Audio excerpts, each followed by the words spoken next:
couple of years back, we went on a scavenging expedition to an ancient industrial complex south of New Jerusalem. It was enormous, sprawling, an area many times bigger than our whole city, just dedicated to manufacturing. It was incredible to think about the sheer variety of things they produced. And it made me realize how austere, how restricted our lives are. You know how most ancient structures are overgrown? It's kind of pretty, but in a sad way. Well, this one wasn't. There had been some kind of chemical spill.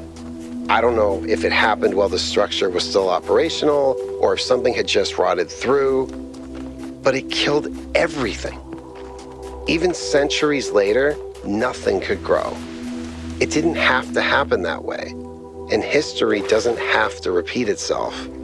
But we do have to remember that it did happen once.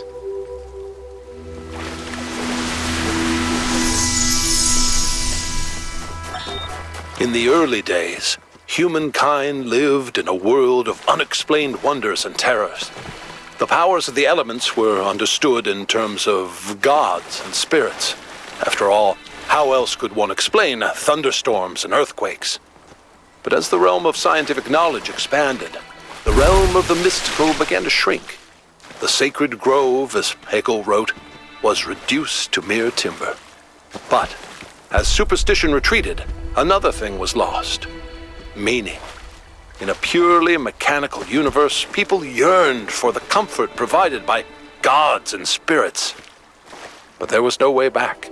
But what about the beauty of the universe? The perfection of everything around us, couldn't they see that? Not sure I can see that, Miranda. But I do think there was another way, a way forward instead of back. Faith not in an invisible world, but in ourselves, in each other, in the inherent value of consciousness and civilization. They never really found it, but I think that in those last months when their whole species was dying, they caught a glimpse of it. And that's how your mother was born.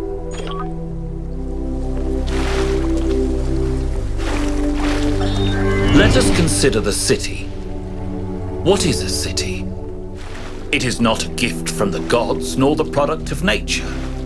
Unlike a mountain or a river, it is something that must be built through the deliberate arrangements of material by a mind imposing order on the world. And it is built to serve a purpose. To that end, it has roads and fountains and walls. And to the same end, it has laws and leaders. And though each city is built according to a different plan, all cities must serve their purpose, or they will fall and become ruins. Therefore, we may conclude that a city is also a kind of machine, constructed to improve the life of its citizens.